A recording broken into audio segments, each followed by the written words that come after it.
Əli Ağayev təqdim edir. Dostlar salam, hər vaxtınız xeyir olsun. Bugün fərqli bir məkanda Yoldasan komandası sizi salamlayır. Gəlmişik Xətai Sənət Mərkəzinə Kölgənin Əzəməti adlı sərgiyə. Bu sərgi haqqında istəyirəm qısa bir özüm məlumat verim. Sonra Cavid Məmmədov hal-hazırda qarşılardadır və ondan kiçik bir müsahibə alacağım. Kölgənin Əzəməti gördüyünüz bu elementlərdən hazırlanmış və kölgənin təsirindən əmələ gələn eskizlərdir. Bu eskizləri Cavid Məmmədov uzun müddət 6 ay yaxın bir müddətdə ərsəyə gətirib. Nəinki mənim həmkarlarım da bu məsələni qabaqcadan işıqlandırmışdılar. Hətta Xəzər TV-də mənim həmkarım Tural bəy Bakı gündəliyi verilişində bu verilişdə Cavidi dəvət etmişdi və Cavidin məkanında olmuşdu. Mirzağa Əliyev adına Mədəniyyət evində. Cavid bu eskizlər haqqında qısa bir məlumat vermişdi və bu eskizlər necə hazırlanır, hansı bir prosesdən keçir. Ona görə də istəyirəm ən dolğun və ən geniş məlumatı ilə Cavid Məmmədovun özündən alaq.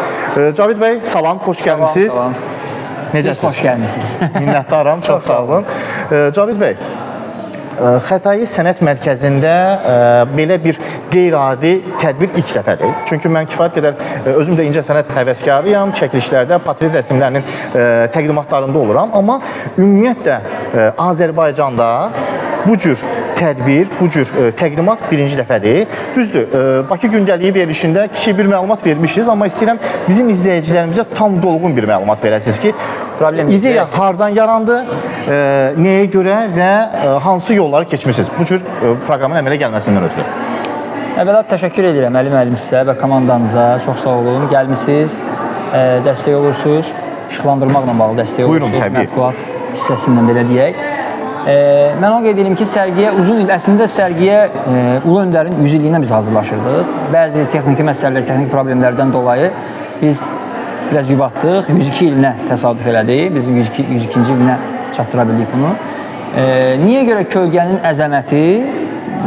Mən az öncə açılışda da onu qeyd elədim. Çünki müasir Azərbaycan ideologiyasının yaranmasında önəmli rol oynamış dahi şəxsiyyətlərin, necə ki, onlar əzəmətli insanlar idi, onların kölgəsi də əzəmətli olmalı təbii ki. Təbii. Biz bu addan yola çıxmışıq və bugün artıq nəticəsini görürsünüz. Düşünürəm ki, həqiqətən də əzəmətli kölgələr alınıb, insana müəyyən bir ruh yüksəkliyi, müəyyən bir, belə deyək, güc verir bu əsərlərə baxanda. Əslində, bu kölgə sənəti Azərbaycanda ilk deyil. İlk dəfə səhv etmirəmsə 2012-ci ildə, ya 13-cü ya 14-də, dəqiq bilmirəm tarixini, keçirilmişdi. Tam bu üsulda keçirilməsə də, o da kölgə işi idi. Çox maraqlı iş idi o da.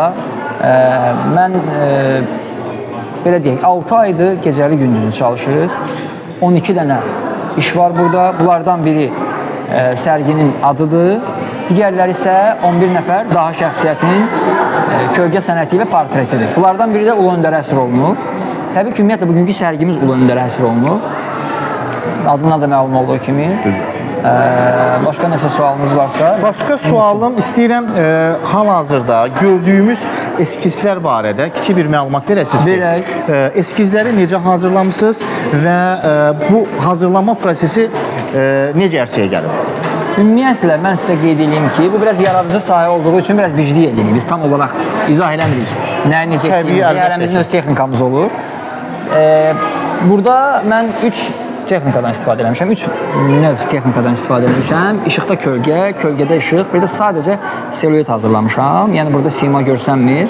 Bəzi əsərləri görəcəksiniz orada. Misal üçün, yazının özündə kölgədə işıq texnikasıdır. Digər Səttar Bəhluzadənin əsərində də orada da kölgədə işıq texnikasıdır. Digərlərində isə işıqda kölgə texnikasıdır. Yəni, işıq vurulur, kölgə vasitəsilə portret yaranır. Bir də var ki, tam kölgə yaradılır, işıq vasitəsilə portret yaranır. Bu səhv edilmirəmsə Aşıq Ələsgərin. Bəli, Aşıq Ələsgərin. Bu il bilirsiniz ki, Aşıq Ələsgərə heykəl qoyuldu Azərbaycanda. Bu il həm Aşıq Ələsgərin ili idi. Ona görə o qoyulan heykəli qoyuldu. Niyə Aşıq Ələsgərin siması bilinmir? Çünki Aşıq Ələsgərin üzü kimsə bilmir. Necə olduğu, necə formada olduğu. Bəli, o görürümüzə gəlib çatan bir şəkli də yoxdur. Təsəvvür edirlər təxminən, amma bilinmədiyi üçün biz onu kiməsə oxşamış bir aşıq kimi düzəldə bilməzdik. Təbii ki, onu biz peşəkarların yanaşmasından götürərək dedik ki, ən dolğun, ən düzgünü bu olar. Digərini keçə göstərim. Baxın, bu Hüseyin Caviddir. Təbii ki, bu baxan kimi bilinir ki, Hüseyin Caviddir. Burada da işıqda kölgə texnikasıdır. keçək növbətiyə. Burada səhv eləmirəmsə Azərbaycanın milli qəhrəmanı Bəli, Polad bizim dönüş Həşimov nöqtəmiz Polad Həşimov və Tofiq Bəhramov. Tofiq Bəhramovun burada da görürsünüz. Tofiq Bəhramovun heykəlinin silueti düzəldilib. Niyə görə? Çünki mən həm yanaşma ikili olsun deyə, məsələn, Aşıqlar Əsgərinin büst olduğu üçün, eyni zamanda da Tofiq Bəhramovun da düşündüm ki, büst olsa daha ən məşhur olan şey Tofiq Bəhramovun büstüdür. O bəli, məşhur final oyunundakı o qolu hesaba aldığı kimi necə göstəriblərsə, həmin epizoddur. Biz məcbur olduq ki, onu eləyək. Çünki sima olaraq Tofiq Bəhramov o qədər də sima olaraq tanınmır. Yəni silüet olaraq tanınır. silüet olaraq tanınır. Belə Bəli, razıyam. Bu Mirzə Əliyevdir. Bizim Mədəniyyət evinin həm adını daşıyan, Azərbaycanın peşəkar aktyorlarından biridir. Eseri xalq artisti. Bəli, uzun illər İncəsənət Universitetinin adı Mirzə Əliyev adını daşıyıbdır. Üzeyir bəy Hacıbəyov bunu yəni tanımayan, Azərbaycan mədəniyyətində tanımayan insan varsa o mədəniyyət adamı deyil. Yəni çox uzatmaq istəmirəm. İlklərin sahibi, Azərbaycan mədəniyyətində ilklərin sahibi. Ulu Öndər nə desək az olar. Yəni Ulu Öndərin deyərdim ki, kölgə ilə yaradılmış ən gözəl portreti hesab olunar.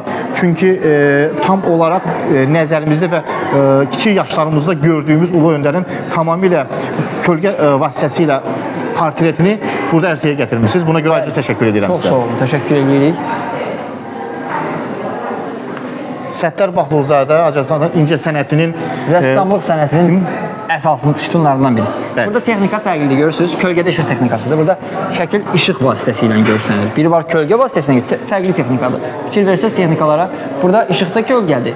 Lütfüzadə, Bəli. dünya şöhrətli Azərbaycanlı alimimiz. Dünya elminə verdiyi töhfələr saysız hesabsızdır. Bugün əlinizdə tutunuz o avadanlıqların 90%-i Lütfuzadənin verdiyi qeyri-səlis nəzəriyyə əsasında hazırlanır. Bunu çox təəssüf olsun ki, çox adam bilmir. Əli Baba Abdullayev Azərbaycan rəqs sənətinin görkəmli nümayəndələrindən biridir. Təbii ki, bunu mən düzəltməsəm olmazdı. Murtuza Məmmədov çox insan Bülbül deyə tanıyır. Əslində adı Murtuza Məmmədovdur. Bəli. Bu şəkildə çox tanınmış şəkil olmadığı üçün mən özüm xüsusi olaraq bunu seçmişəm ki, insanlar gəlib bunu oxusunlar. Oxusunlar ki, bu kimdir görəsən? Əslində çox şəkildəki kimi birə-bir eyni portret ərsəyə gətirmisiniz. Yəni həm necə deyirlər, oxşamağından söz yox, portretin dəqiqliyi və o kadrların, o üz cizgilərinin kölgə ilə işlənməsi çox təqdirə layiqdir. Çox sağ olun, təşəkkür edirəm. Digər şəkilləri də gördünüz. İstədiyiniz məlumatı yenidən verə bilərəm sizə. Cavid bəy, ümumiyyətlə bu qədər illər ərzində mən sizi bir şəxs olaraq da tanıyıram. Bizim tanışlığımız illərə söykənir. Amma Cavid bugün özünü fərqli tərzdə təqdim elədi. Çünki biz Cavidi illərdir rəqs sənətində və Azərbaycanın kifayət qədər dünyanın bir sıra ölkələrində təqdim etmiş bir şəxs kimi tanıyıram. Amma belə deyək, yaxın gələcəkdə biz Cavidi daha başqa Çox sahədə görə bilərsiniz. Sahələrdə görə bilərikmi? Görə bilərsiniz, çünki mən bir yerdə dayanan adam deyiləm. Əslində mənim ixtisasım heç rəssamlıq deyil. Mən rəssam deyiləm. Rəssamlıqla əlaqəm yoxdur. Mən bu sadəcə rəsm bacarığım var. Oxumamışam, belə deyək. Oxumasam da rəssamlıq bacarığım var. Məni sabah tamam başqa bir yerdə də görə bilərsiniz. Çünki mən incəsənət sahəsində özümə limit qoymuram. Düşünürəm ki, çox şey bacara bilərəm və bunun üçün çalışıram. Biraz bəlkə də insanlar bunu bir mənalı qarşılamaya bilərlər ki, bu özümdən deyir. Xeyr, özümdən demirəm. Sadəcə mən birinci özümü sınayıram. Əgər məndə alınırsa, onun üstünə gedirəm. Mənim əsas ixtisasım, əslində ilk təhsilim Azərbaycan Dövlət Neft Akademiyası Beynəlxalq İqtisadi Münasibətlərdir. Düzdür. İkinci təhsilim Bakı Xoreografiya Akademiyası Balet Mestri ixtisasıdır. İndi bilmək olmaz üçüncü təhsilim nə olacaq. Amma üçüncü təhsil demişkən, mənə elə gəlir ki, yaradıcı bir insana xüsusi bir təhsil almağa ehtiyac yoxdur. Çünki yaradıcılıq və ideyanı, eyni zamanda düşüncə tərzini, arzularını gerçək və həyata keçirməkdən ötürü bizim bacarıqlarımız sərhədsizdir. Biz istəsək də,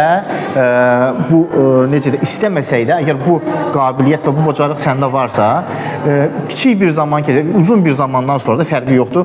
Bu yenə də özünü büruzə verəcək. Bəli. Siz, mən Cavidi hardasa 20 ilə yaxındır tanıyıram və Cavidin hansı inkişaf yollarından keçdiyini də gözəl bilirəm.